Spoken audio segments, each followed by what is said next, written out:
नमस्कार, यो AB news खबरको संकेत हो। दर्शकवृन्द, आइसिआइडीले नेपाल निर्माण व्यवसाय महासंघको सहकार्यमा उत्पादन गर्दै आइरहेको साप्ताहिक टेलिभिजन कार्यक्रम निर्माण सरोकारमा तपाईहरूलाई स्वागत छ। म करिश्मा कार्की। आजको अङ्कमा हामीले स्वतन्त्र ऊर्जा उत्पादक संस्था र निर्माण व्यवसाय महासंघले बीमा समितिको नयाँ प्रावधानलाई लिएर देखिएको विवादका बारेमा चर्चा गर्नेछौँ। तर त्यसअघि हेरौँ निर्माण सम्बन्धी केही समाचार।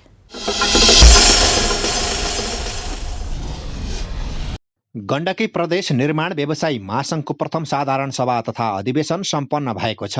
कार्यक्रमको उद्घाटन गर्दै नेपाल निर्माण व्यवसायी महासंघका अध्यक्ष रवि सिंहले राज्यले तत्काल सार्वजनिक खरिद ऐन संशोधन गर्नुपर्ने आवश्यकता औल्याउनुभयो।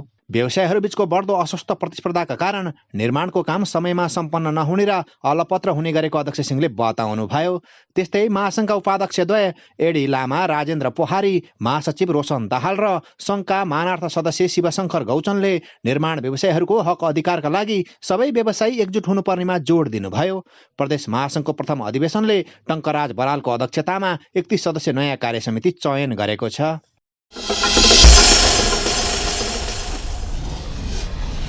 पुनर्बिमा निर्देशिका 2078मा बिमाको दर रेट र शर्तको संशोधित व्यवस्थाप्रति गम्भीर ध्यानाकर्षण भएको नेपाल निर्माण व्यवसायी महासंघ र स्वतन्त्र ऊर्जा उत्पादकहरूको संस्था इपानले जनाएका छन्। महासंघ र इपानले ज्ञापन पत्र मार्फत उठाएका मागका बारेमा बिमा समितिको पुस 13को पत्रमा कुनै पनि संशोधन नगरी भ्रम सिर्जना गरेको बताएका हुन्। माग सम्बोधन भएको भनी बिमा समितिबाट भ्रम फैल्याएको प्रति समेत महासंघका अध्यक्ष रवि सिंह र इपानका अध्यक्ष कृष्णप्रसाद आचार्यले संयुक्त रूपमा विरोध जनाएका छन्। दुई संस्थाले संयुक्त निर्धारण गरिएका विरोधका कार्यक्रम समेत यथावत छ। समितिले बिमाको दर रेट संशोधन गरेको भनिए पनि निर्माण आयोजनाको सम्झौता गर्दाको समयमा बिमा गर्दा बिमा कम्पनीले अत्याधिक रूपमा वृद्धि गरेको शुल्क यथावत नै रहेको विज्ञप्तिमा उल्लेख छ।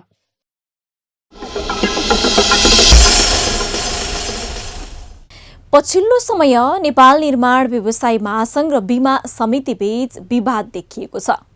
केही समय अघि बिमा समितिले बिमा सम्बन्धी नयाँ प्रावधान ल्याएको थियो।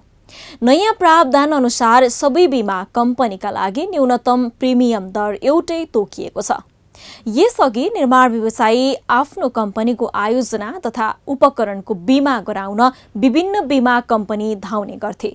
सबैसँग बार्गेनिङ गर्दा जुन कम्पनीले कम दर रेटमा बिमा गराउँछ उसैसँग बिमा गर्ने प्रचलन थियो। अब भने यसरी बिमा गर्न नपाउने व्यवस्था गरिएको छ, जुन प्रावधानलाई लिएर निर्माण व्यवसायी रुष्ट छन्।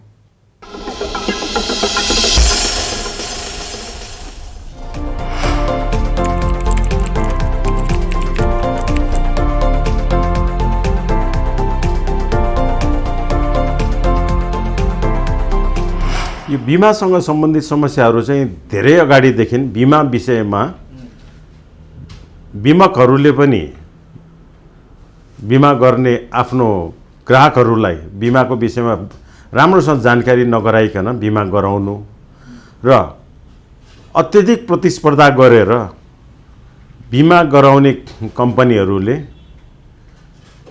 आफ्ना ग्राहकहरूलाई सही सूचना सम्प्रेषण नगरिकन उनीहरूलाई गरेको बिमाबाट भविष्यमा हुने क्षति आंकलन नगराइकन मूल्यमा मात्र प्रतिस्पर्धा गरेर एउटा स्ट्यान्डर्ड बिमा पोलिसी इस्यु नगर्ने जुन परिपाटी छ, त्यसैले गर्दाखेरि बिमा कम्पनी र हामी क्लाइन्ट ग्राहकको बिचमा चाहिँ पछि कुनै दुर्घटना भयो, कुनै क्षतिको क्लेम भयो भने धेरै डिस्प्युटहरू आउने गरेको छ। अब बिमा कम्पनी र निर्माण कम्पनी बिचमा चाहिँ प्रोजेक्टको विषयमा सहमति हुन्छ, एग्रिमेन्ट हुन्छ र अनि हामीले चाहिँ त्यो हाम्रो क्लाइन्ट, हाम्रो इम्प्लोयर ले दिएको कामको चाहिँ हामी माध्यम बनेर बिमा कम्पनीसँग हामी सम्झौता गर्छौं र क्लाइन्टले पनि यो बिमालाई राम्रोसँग नबुझेको अवस्था छ। जस्तो अब हामीले काम गर्ने अवधिको एक प्रकारको बिमा हुन्छ र काम गर्ने अवधि सकिएपछि हामीले प्रोजेक्ट हस्तान्तरण गरेपछि हाम्रो डिएलपी पिरियड सुरु हुन्छ र यो डिएलपी पिरियडमा बिमा कम्पनीहरूले एक्ट अफ गड अथवा प्राकृतिक प्रकोपबाट भएको क्षति, आगलागीबाट भएको क्षति र अन्य क्षतिहरू बिहोर्दैन। डिजाइनमा आएको त्रुटि सचाउने अवधिमा भएको क्षतिलाई चाहिँ बिमाले बिहोर्ने गरेको छ। यो कुराको जानकारी हाम्रो क्लाइन्टहरूलाई छैन र क्लाइन्टहरूलाई के भ्रम छ भन्दाखेरि हामीले यो बिमा गराइसकेका छौँ र डिएलपी पिरियडमा त्रुटि सचाउने अवधिमा पनि भएको एक्ट अफ गड पनि बिमाले बिहोर्नुपर्छ भन्ने अवधारणा लिएर बसेका छन्। यसले गर्दाखेरि हाम्रा धेरै साना निर्माण व्यवसायी साथीहरू पीडित भएका छ र यसको जिम्मेवारी चाहिँ स्पष्ट रूपमा या त बिमा गर्ने कम्पनीहरूले त्यो क्षति बिहोर्नुपर्छ या त इम्प्लोयरले जसले हामीलाई काम दिन्छ उहाँहरूले बिहोर्नुपर्ने छ। किनभने हामीले त काम सम्पन्न गरेर ह्यान्डओभर गरिसकेका हुन्छ। यस्तो किसिमको समस्याहरू पनि बिमामा छ। र अर्को चाहिँ यो रेटहरू जुन छ, रेटहरू चाहिँ बिमा कम्पनीहरूले विभिन्न खाले रेटहरू बनाएर एक हिसाबले भन्यो भने क्लाइन्टलाई गुमराह गरेर जुन पोलिसीहरू दिन्छ, यसले गर्दा पनि धेरै समस्या छ। एक्सेस भ्यालुहरू अत्यधिक रूपमा राखिदिने, केही बिमा शुल्कहरू घटाउने र अहिले बिमा कम्पनीहरूले गैर जिम्मेवार रिइन्स्योरेन्स कम्पनीहरूसँग रिइन्स्योरेन्स गराएर पनि बिमाको चाहिँ क्षतिपूर्ति लिनलाई समस्या भएको कुराहरू आइरहेछ। अब नेपाल सरकारको नियामक निकाय बिमा समितिले यसलाई नियमन गर्नुको सट्टा बिमा कम्पनीहरूसँगै सहकार्य गरेर अहिले बिमाको शुल्क चाहिँ अत्यधिक रूपमा बढाएको अवस्था छ। खुला बजार अर्थनीति अन्तर्गत स्वस्थ प्रतिस्पर्धा गरेर प्रतिस्पर्धी हिसाबले चाहिँ हामीले बिमा पोलिसी खरिद गर्न पाउनुपर्ने हो।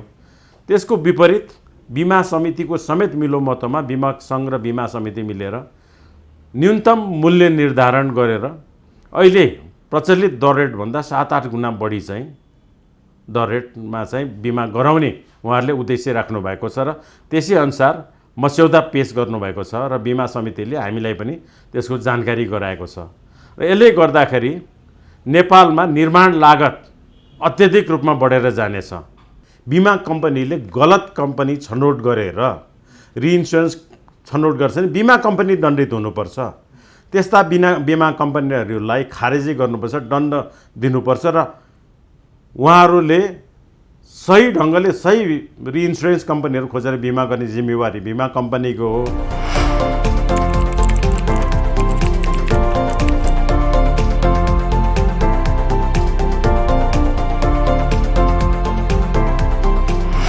अब यसबाट सम्पूर्ण निर्माण व्यवसाय प्रभावित छ। हालसालै 5000 भन्दा बढी आयोजनाहरूको चाहिँ म्याथप भएको छ र 5000 भन्दा बढी आयोजनाको म्याथप हुँदाखेरि नै बिमक सङ्घहरूले सङ्गठित भएर त्यो आयोजनामा पनि नयाँ दर रेट अनुसार रोयल्टी लिने र हिजो भएका सम्झौताहरूलाई कन्टिन्यू नगरिकन त्यस विपरीत खाली बिमा कम्पनीहरूको हितमा मात्र हुने गरेर सम्झौताहरूमा चाहिँ क्लजहरू राख्ने कोसिस गरिएको थियो।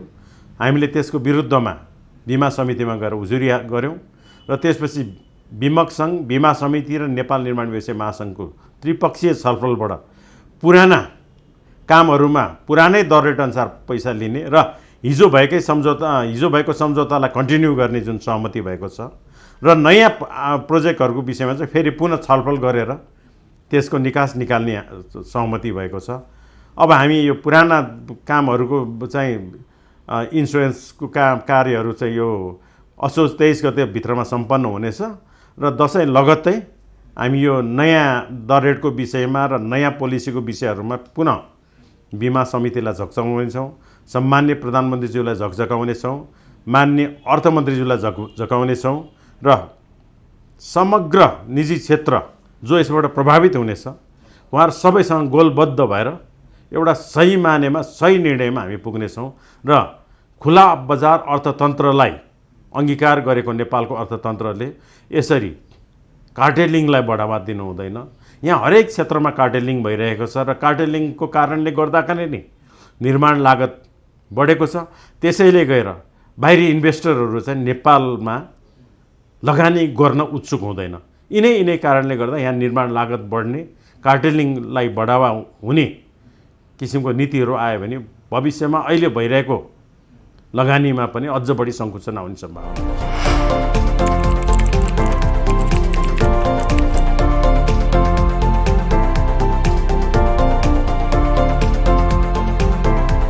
एकदमै हो। अब यो बिमा गर्ने प्रचलन हामी कहाँ भर्खर आएको छ।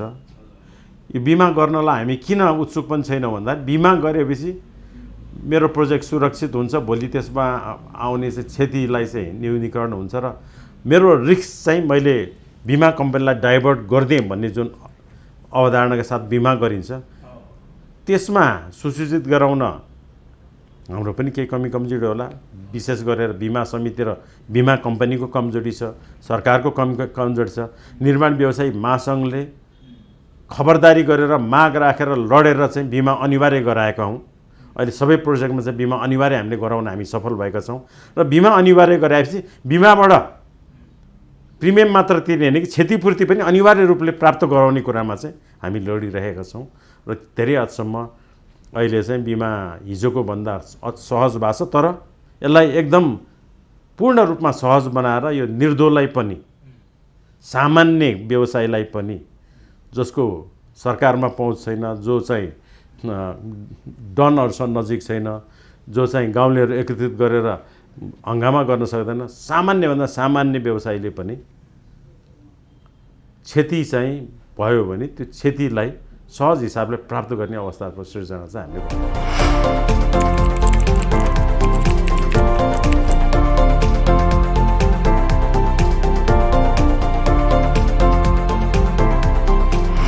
यो बिमा सम्बन्धी कुरामा धेरै अगाडिदेखि नै नेपाल निर्माण व्यवसायी महासङ्घको नेतृत्व मैले लिएपछि मैले कुरा उठाउँदै आएको छु। धेरै साथीहरूलाई चाहिँ यस विषयमा बढी सुसूचित गर्ने र इभेन इम्प्लोयरलाई जसले हामीलाई काम दिनुहुन्छ उहाँहरूलाई पनि हामीले सूचित गर्ने कामहरू गरिरहेका छौँ। कतिपय कार्यालय प्रमुखहरूलाई यसमा भविष्यमा आउन सक्ने समस्याको विषयमा, डिएलपी पिरियडमा आउने क्षतिलाई न्यूनीकरण गर्नलाई, त्यसलाई कसरी त्यसलाई क्षति कम गर्न सकिन्छ र यो डिएलपी पिरियडमा हुने एक्ट अफ गडहरूको विषयमा पनि मैले इम्प्लोयरहरूसँग पनि कुरा गर्ने गरेको छु र सँगसँगै निर्माण व्यवसाय साथीहरूसँग पनि कुरा गर्ने गरेको छु। र अब निकट भविष्यमा बिमा समिति, बिमक सङ्घ हामी सम्पूर्ण मिलेर डिएलपी पिरियडमा कुन कुराको क्लेम हुन्छ, त्यसलाई को कति जिम्मेवार हुन्छ र त्यसको समाधान के हो भन्ने विषयमा पनि हामीले व्यापक छलफल गर्ने भन्ने हामीले सहमति गरेका छौँ। र बिमा चाहिँ एउटा लगानीको सुनिश्चितता हो, तर त्यसको विपरीत हामीलाई बिमा गराउने भनेको चाहिँ एउटा अनिवार्य आवश्यकता हो र एउटा पार्ट अफ कन्ट्र्याक्ट हो भन्ने हिसाबले हामीले यो सराध्यमा बिरालो बान्ने भने जस्तो एग्रिमेन्ट गर्दाखेरि, टेन्डर हुँदाखेरि यो बिमा गर्ने गरेका छौँ। वास्तविक रूपमा हामीले बिमाको पनि उचित प्रिमियम तिर्नुपर्छ र हामीले प्रिमियम तिरिसकेपछि हामीलाई त्यो बिमाबाट चाहिँ हामीले हाम्रो प्रोजेक्टलाई सुरक्षित गर्ने र हामी चाहिँ टाट पल्टिनबाट जोगाउने काम पनि बिमाले गर्नुपर्छ। र बिमाले चाहिँ क्लेम दिँदाखेरि विभिन्न बहानाबाजी बनाएर क्लेम नदिने र शक्तिशाली व्यक्तिहरूलाई चाहिँ सहज रूपमा क्लेम दिने, निर्दोषलाई जो चाहिँ कमजोर छ उसले चाहिँ बिमा नपाउने जुन अवस्था छ त्यो अवस्थालाई चाहिँ पूर्ण रूपमा परिवर्तन गरेर नेपाल निर्माण व्यवसाय महासङ्घको नेतृत्वमा सबैलाई खबरदारी गर्ने काम हामीले गरिरहेका छौँ र अझ गर्दै जानेछौँ। र यो बिमा भनेको सामान्य जनहरूले पनि सामान्य हिसाबले, सहज हिसाबले बिमाको चाहिँ क्षतिपूर्ति प्राप्त गर्नुपर्छ र हामी सबैले बिमा गर्नुपर्छ। हाम्रो प्रोजेक्टमा चाहिँ बिमा अनिवार्य छ भन्ने ज्ञान पनि हामीले फैलाउनु जरुरी छ।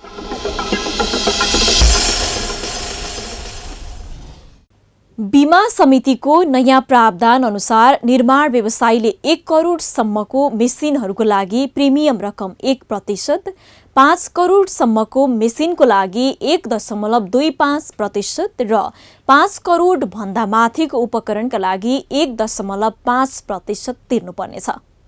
मेसिन तथा उपकरण 5 वर्ष पुरानो भए तोकिएको दरमा 50% बढी प्रिमियम रकम लाग्नेछ।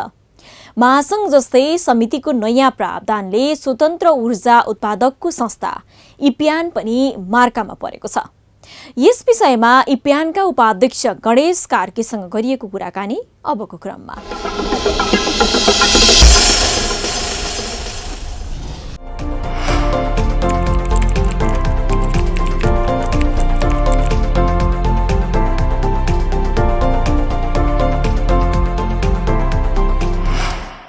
बीमा समितिले निर्देशिका निकाल्यो। त्यसमा चाहिँ के छ भने जस्तो मिनिमम रेट भनेर तोकिदियो र मिनिमम रेट पहिलाको भन्दा झन्डै 8 गुणा भन्दा पनि बढी त्यहाँ छ। कुनै कुनैमा त एकदमै धेरै बढी तोकिया छ। एउटा कुरा त्यो पहिलादेखि हामीले जुन बिमाबाट सुविधा पाउँथ्यौँ, सुविधा भनेको के मिनिमम कभरेज डेट भनेर हुन्थ्यो। हामीले 7 दिनभन्दा बढी बन्द भएको खण्डमा बिमा क्लेम गरेर पाउने चलन थियो। अहिले चाहिँ के गर्यो भने 1 वर्षसम्म बन्द भयो भने कुनै प्रोजेक्ट 4 महिनाको नपाउने भन्ने नीति निकाल्यो कि र त्यो गर्यो। र अर्को कुरा के छ भने बिमामा अचाक्ली रूपले पैसा बढाउँदाखेरि जो सरोकारवाला टिमहरू हुन्छ उहाँहरूसँग बोलाएर राय सुझाव लिने चलन हुन्थ्यो। र यसमा चाहिँ के गर्यो भने जस्तो बिमा समिति बिमा कम्पनीहरूको सिओहरूलाई राखेर उहाँहरूले सिफारिस गरेको रेटलाई बिमा समितिले छाप हान्दिएर यो चाहिँ मिलेमतेमा गरे जस्तो खालको एउटा देखिया छ। र त्यसको लागि चाहिँ यो चाहिँ एकदमै नेपालको जलविद्युतको क्षेत्रमा र निर्माणको क्षेत्रमा एकदमै गलत कार्य र एकदमै पैसा बढाउने खालको काम भएको हुनाले गर्दा यसको हामीले विरोध गरे हो। र यो चाहिँ हाम्रो भनाइ चाहिँ यसलाई चाहिँ पुनः फेरि क्यान्सल गर्नुपर्छ यो निर्णयलाई भन्ने हाम्रो माग हो।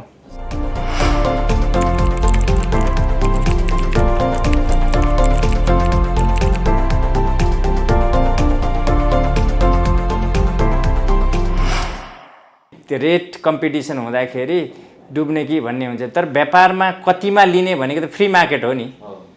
उनीहरू आफूले डुब्ने गरी त त्योभन्दा तल कोट गरेर त कसैले पनि लिँदैन नि।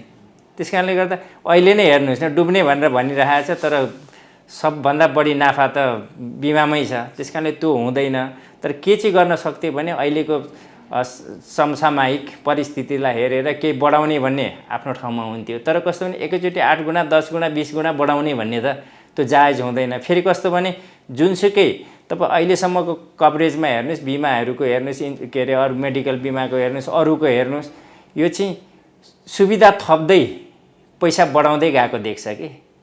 यसमा चाहिँ भए जति सबै घटाएको र यो चाहिँ कस्तो भने त्यहाँबाट पैसा मात्रै लिने खालको जस्तो अहिले देखियो यसमा चाहिँ। र यो कार्य चाहिँ ठिक होइन भन्ने र यसमा तपाईँहरू प्रष्ट देख्नुहुन्छ। त्यहाँ देख्दाखेरि हामीले बिमा समितिसँग पनि कुरा गरेका थियौँ। हामीले बिमा समितिसँग कुरा गर्दा चाहिँ उहाँहरूले बिमा कम्पनीका हामी बिमा समितिमा कुरा गर्न जाँदा उहाँहरूले बिमा कम्पनीका 8-9 जनालाई सिओहरूलाई बोलाएर ल तपाईँहरू भनिदिनुहोस् त किन बढाएको भनेर त्यो खालको कुरा गर्नुभयो। भनेपछि त यो कस्तो भने एकदमै उहाँहरूले सिफारिस गरेर लिएर आउने यति भयो भने चाहिँ हामीलाई पुग्छ भनेर र बिमा समितिले चाहिँ त्यसैलाई छाप लगाइदिने खालको देखियो। त्यसै कारणले गर्दा हामी जलविद्युत व्यवसाय चाहिँ यसमा एकदमै मारमा र निर्माण कम्पनीहरू पनि मारमा परेको हुनाले गर्दाखेरि चाहिँ यसको चाहिँ हामी त्यसै गरेर हामीले प्रतिवाद गर्दैछौँ यसमा।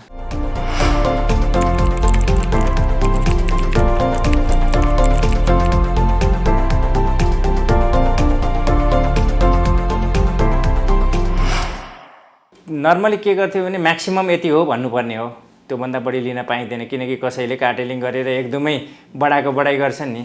तपाईँले ब्याङ्कमा पनि हेर्नुहोस् योभन्दा बढी लिन पाइँदैन भनेको छ नि ब्याजहरू, त्यो गर्नुपर्ने।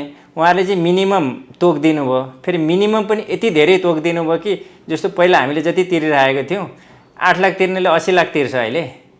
अनि यसले त डिजास्टर हुन्छ। तपाईँ ऊर्जा क्षेत्रमा पनि निर्माण क्षेत्रमा पनि तपाईँ हेर्नुहोस् जस्तो 20 किलोमिटर बाटो बनायो, पार्सियल 1 करोडको 2 करोड 20 किलोमिटर बाटो पहिरो जाँदैन नि कहिले पनि।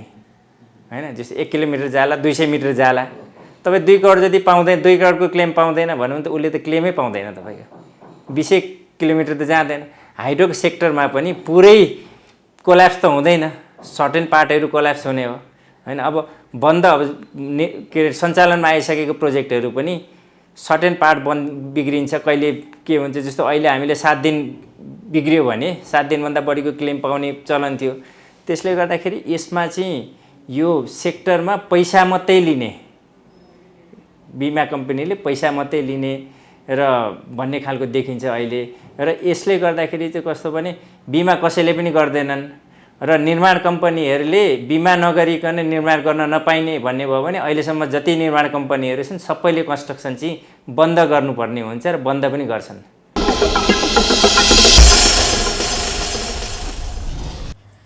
महासङ्घ र इपान दुवैले नयाँ प्रावधानलाई लिएर असन्तुष्टि जनाइरहँदा खासमा किन यो विवाद आयो त?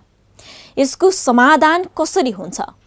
यस विषयमा बिमा समितिका कार्यकारी निर्देशक राजु रमण पौडेलसँग हामीले हालको विवादको बारेमा कुराकानी गरेका छौं।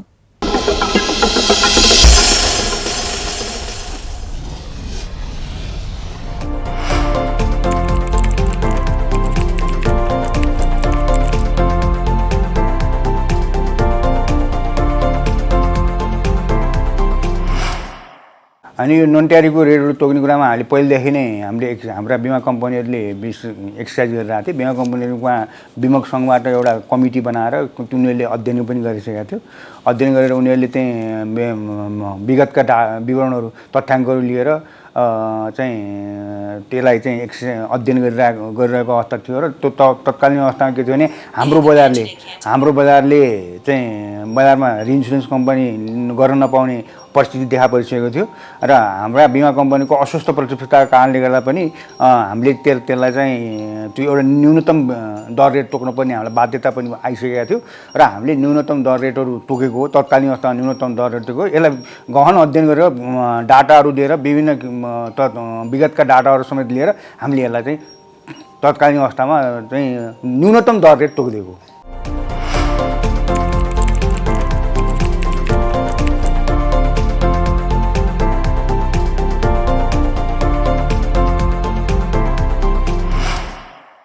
हामीले तोकेको बजारमा के थियो भने यो नन ट्यारिफ बिजनेस थियो। यो अन्तर्राष्ट्रिय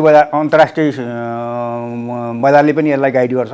यो चाहिँ हाम्रो यो नन ट्यारिफ बिजनेस थियो, ट्यारिफ बिजनेस होइन। ट्यारिफ बिजनेस नभएको कारणले गर्दा पनि हाम्रा बजारमा मैले भनिहालेँ हाम्रो बिमा कम्पनीहरूले ठुल्ठुला प्रोजेक्टहरूको बिमा गर्ने, बिमा चाहिँ न्यूनतम एकदम 20 पैसा 10 पैसा यस्तोमा गर्न थालिसकेको थियो अस्वस्थ प्रतिस्पर्धाको कारणले गर्दाखेरि।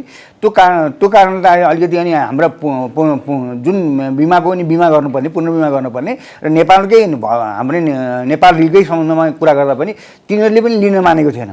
पुनर्बिमा लिन नमानेको कारणले गर्दा पनि हामीले यसलाई तोक्नलाई बाध्यता भएको। हामीले न्यूनतम अहिलेको दर रेट पनि हामीले के भने न्यूनतम त हो, माथि त तपाईँ जति जान सक्छ त्यही माथि जाँदा पनि हाम्रा पुनर्बिमा कम्पनीहरूले अझै पनि पुनर्बिमा लिन चाहिरहेको छैन। त्यो बाध्यताले गर्दा पनि हामी पनि नियम कार्य निकाय हामीलाई पनि विभिन्न बाहिरबाट पनि हुनसक्छ प्रेसरहरू आएको थियो। तपाईँहरूको यो सिआर र एआरमा त तपाईँहरूको दर रेट मिलेको छैन। तपाईँहरूले फ्री छोड्दा पनि बजारले अस्वस्थ प्रतिस्पर्धा हुने, त्यो न्यूनतम दर रेट तोकिदिएपछि अहिले पुनर्बिमा गर्नलाई हाम्रो बिमा कम्पनीले गर्न पाएका छन्। त्यस कारणले गर्दाखेरि यसलाई चाहिँ हामीले त्यो तत्कालीन अवस्थामा हामीले यसलाई दर रेट तोकिएको।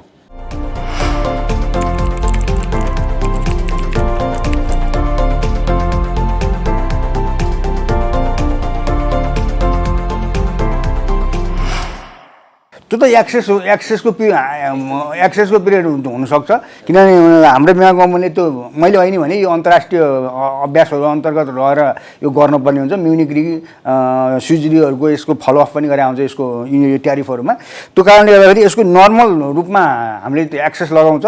त्यो एक्सेस कति लगाउने भन्ने कुरो त बिमा कम्पनीहरूले आफ्नो डिटरमाइन त्यही अनुसारले डिटरमाइन गर्ने हो। हामीले चाहिँ त्यो 4% अथवा 3% कति लगाउने हो त्यो त बिमा कम्पनीहरूसँग बसेर उहाँहरूले बसेर छलफल गरेपछि त यसको निकास त आइहाल्छ। निकास नआउने होइन, निकास आउँछ। त्यो एक्सेस लगाउने चाहिँ बिमा कम्पनीहरूले त्यसमा एक्सेस चाहिँ लगाएको देखिन्छ। त्यसलाई पनि हामीले केही उहाँहरूले दिएको सुझावलाई नै हामीले मनन गरेर हामीले त्यसमा पनि घटाइदिइसकेको छ।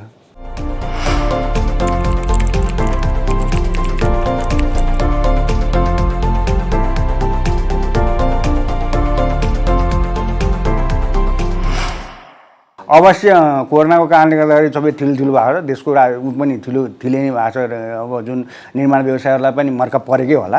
हामीले निर्माण व्यवसायको मर्का परेको कारणले गर्दा नै चैतसम्म एक्सटेन्सन गरिदिनु उहाँले आउनुभयो। हामीले चैतसम्म त्यसलाई नेपाल सरकारले पनि हामीलाई त्यो गरेको हुनाले हामीले त्यसलाई चैतसम्म हामीले एक्सटेन्सन गरिदिइसकेका छौँ। उहाँहरूकै माग बमोजिम हामीले गरिदिइसकेका छौँ। अब रह्यो अब यो पिरियडका कुराहरू छन्, जुन एक्सेस पिरियडका कुराहरू छन्, इमिनेन्ट पिरियडका छन्, त्यसमा पनि हामीले इपानसँग हामीले पनि छलफल गरिसकेका थियौँ। पहिला हामीले एक प्रकारको हामीसँग उहाँहरू आउनुभएको थियो, उहाँले ज्ञापन पत्र पनि दिनुभएको छ। उहाँले दिएको ज्ञापन पत्रलाई हामीले पनि पत्र काटिसकेका छौँ। काटिसकेर अब हामीले चाहिँ आजै बोलाउने खोजिरहेको थियौँ। आज अब कारणवश प्राविधिक कारणले गर्दाखेरि उहाँहरू बाहिर हुनुहुँदो रहेछ। अब हामीले मङ्गलबार 10 बजेलाई हामीले उहाँहरूलाई छलफलमा बोलाएको हुन्छौँ। छलफल गरेपछि समस्या छ, समस्या भएको छलफल गरेपछि अवश्य समाधान हुन्छ, समाधान नहुने कुरो होइन। तर यो तोकिएको दर रेट, न्यूनतम दर रेट चाहिँ त्यो यथावत रहन्छ हुनुपर्छ भन्ने हामीले, किनभने त्यसले के रहन्छ, के गर्छ भने बाहिरको पुनर्बिमा कम्पनीहरू पुनर्बिमा गर्न सिलसिलामा पुनर्बिमा नपाउने भयो हुनाले हामीले त्यसलाई न्यूनतम दर रेटलाई तोकिदिएको।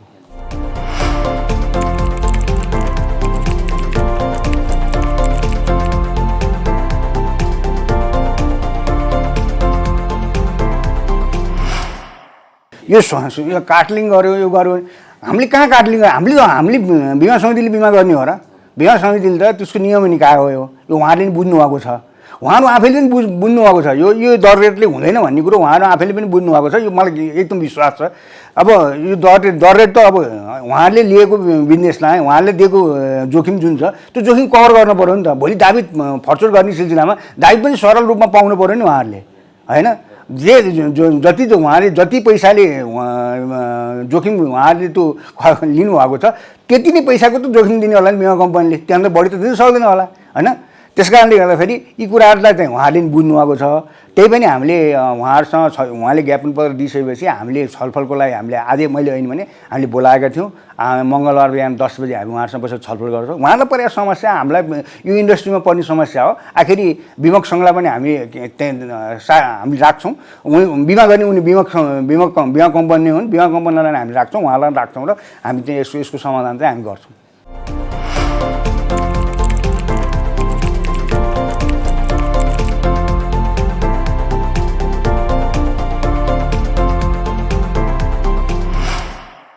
आन्दोलन गर्ने, अब यो विज्ञप्ति दिने यो गर्ने कुरो त उहाँहरूले ल्याउनु होला, उहाँहरूलाई पनि मर्का पर्या होला। अब के कुरामा मर्का परेको छ उहाँहरूको गुनासाहरू पनि होलान्, नहोगा होइन होलान्। तर मलाई विश्वास छ, मैले भनिहालेँ उहाँहरूले हामीले अहिले गरिरहेको दर रेट पनि कम छ, त्यो कमै हो दर रेट। त्यसमा उहाँहरू आफै पनि ऊ हुनुहुन्छ। त्यस कारणले हामीले चाहिँ के भनिहाल्छौँ भने मैले अहिले भनिहाल्छु, हामीले उहाँहरूलाई समस्या होला, समस्याको समाधान गर्नलाई बसौँ। दुई थरी बसेपछि छलफल हुन्छ, छलफल भएपछि आएको समस्याहरूलाई समाधान गर्न सक्छ, त्यो समस्या समाधान पनि हुन्छ। यसमा हामी आशावादी पनि छौँ, किनभने जे हुन्छ उहाँ बसेर छलफल गरौँ। उहाँलाई पर्या मर्काहरू होला, के होला, हामीलाई हाम्रा बिमा कम्पनीलाई पर्या मर्काहरू होला, हाम्रा बिमा कम्पनीमा त छ होला नि, होइन? त्यसमा पनि होला, होइन? व्यवसायहरूसँग होला। तिनीहरू एक आपसी बसेपछि त अवश्य समस्या समाधान हुन्छ। हामीले यसको लागि पहल गरिसकेका छौँ। काम गर्ने वातावरण मात्र नभई अहिले निर्माण व्यवसायलाई पुँजीको पनि अभाव छ। यस्तो अवस्थामा सहजीकरण भन्दा पनि उल्टै पीडा थपिएको छ। ऊर्जा उत्पादक संस्था पनि मारमा परेका छन्। यसको अन्त्यका लागि छलफल गरेरै अघि बढ्नुको विकल्प देखिँदैन। हवस् त, आइसिआइडी र नेपाल निर्माण व्यवसाय महासंघको सहकार्यमा उत्पादन गरिएको कार्यक्रम निर्माण सरोकार आजलाई यति नै। नमस्ते।